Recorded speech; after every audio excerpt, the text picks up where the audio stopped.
Well, people, it's been a long time coming, 4 months to be exact, but damn, we finally got local Battlefield 1 servers.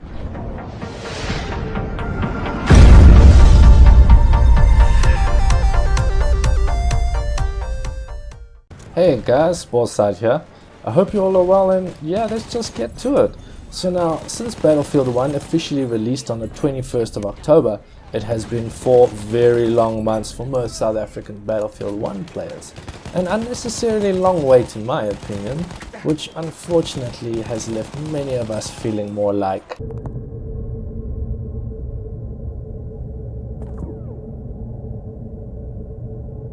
So, after a massive outcry from the South African Battlefield community, large YouTubers such as LevelCap and Jack Frags noticed our anguish and decided to stand up for our neglected player base and thus voiced our grievances on a massive scale. Now, a couple unfortunate areas of the current server situation with Battlefield in general is that there's certain parts of the world where there just aren't local Battlefield servers. People playing in South Africa or many of the Asian countries will not have good pings to local servers because of where DICE has decided to rent out servers. And this is really unfortunate. That means there's a big part of the player base that's being completely neglected, or rather the minorities of the player base are being totally neglected. They don't really have much representation when it comes to the social aspects of the Battlefield community, so they're just sort of saying, hey, what about me, guys? You know, even though they don't make up a huge percentage of the player base, it's still important in considering that EA is selling the game in countries where you won't be able to get a ping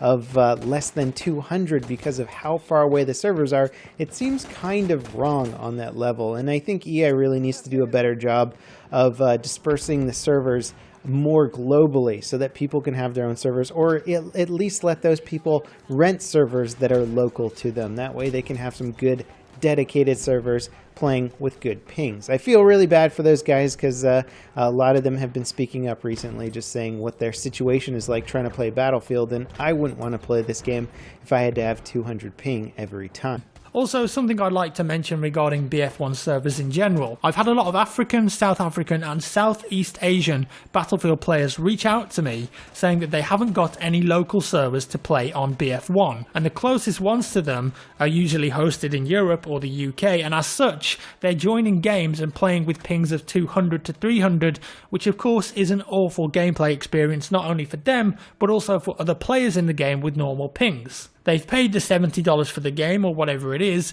and they can't actually play on a server with a decent ping because they haven't got any that are near them. That's obviously a big problem. And in South Africa especially, it looks like there's a big Battlefield fan base over there who are simply being shafted right now. So it would be awesome if DICE and EA stepped up to the plate, acknowledged this, and provided them with some local servers so they can enjoy the game and play it the way it was meant to be played. This wasn't a problem in BF3 and BF4 because they could play on rented servers provided by third-party hosts that were more local to them. Not a big deal there, but in BF1 however, it's a massive problem for those guys, and hopefully DICE will move to rectify this and help those players out. Yeah, so a big thank you guys, we really appreciate it. Now, other than that, I can't tell you how thankful I am, and I'm sure that many of you watching this are as well. However, sadly, it wasn't all sunshine and roses, but we'll get to that in just a minute. To start off with, I've had a decent go at the servers, and thankfully I'm now down to a respectable ping of 20 milliseconds. Well, that is if I'm not downloading anything.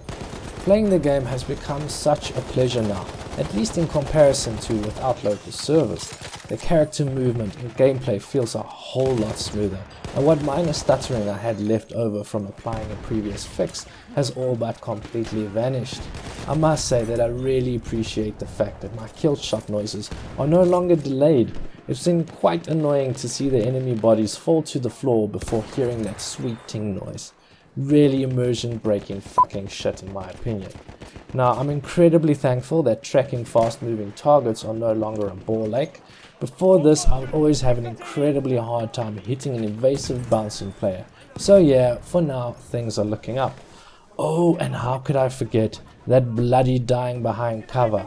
Well, I'm very pleased to report that that also hasn't happened to me once since the service went live.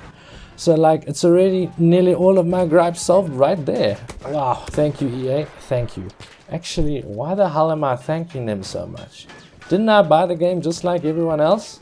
Why am I thanking them for a service which should have been there since day one? I mean, the Africa filter has been sitting there unused for 4 fucking months now. Anyways, whatever, we got our servers, so it's all good. Now, besides for launching much later than the stipulated scheduled times, and I mean the latest given time was 1 PM UTC, and that's 3 PM here, but whatever, I'm a patient man. It's only been like 4 months that we've all been waiting to play this goddamn game properly, so I waited, and eventually I grew really tired of waiting. And eventually they came on. There is something weird going on though. The Africa filter doesn't work correctly, so you have to type Africa into the filter to get results. Now, fair enough, once you put it in, it remains entered, so you can just forget about it. However, there were quite a lot of people who just couldn't figure it out without a little bit of forum help. Well, I'm glad they got help nevertheless. Otherwise, initially I saw 2 of each server. That's 2 for Conquest, Domination, Team Deathmatch, War Pigeons and Rush. So obviously I ended up being position 10 in a slow moving queue more often than not. Ugh, scrap that. All the fucking time. Anyways, now that the provider has had some time to get on their feet, I see that there is now a respectable number of 30 online servers. Oh god, it is as I had feared, operations. So I tried different operations with different population caps at both 40 and 64, and well, I didn't land up being in a single populated server, and there are SA operations servers in case you're wondering. Now, I don't know if the server just wants me to start in a fresh round, or if there simply aren't any players that are willing to wait around forever for a match to start, and I presume it's the latter. However, until we have access to see the populated operations servers in the server browser, we will more than likely really struggle to find a local game. That is, if we do at all. Since this is my new favorite game mode, it is quite annoying for me. But hey, I'm sure that I'll get over it eventually. Overall, I am very pleased that EA and DICE didn't decide to just shaft us and leave it as it was. Although I'm sure that because of their retarded server rental policies, there are and will be a lot of poor souls out there that are still being forced to deal with a ping of over 200 milliseconds. Well guys, that's it for today. Although I would really like to hear what your experiences have been like so far down in the comments below. Are you loving it or not? Have these servers managed to convince you guys to buy premium or not? I'm still on the fence about that for now, but yeah, that's a whole other story. Anyways guys, until next time, take care of yourselves and have a chilled one.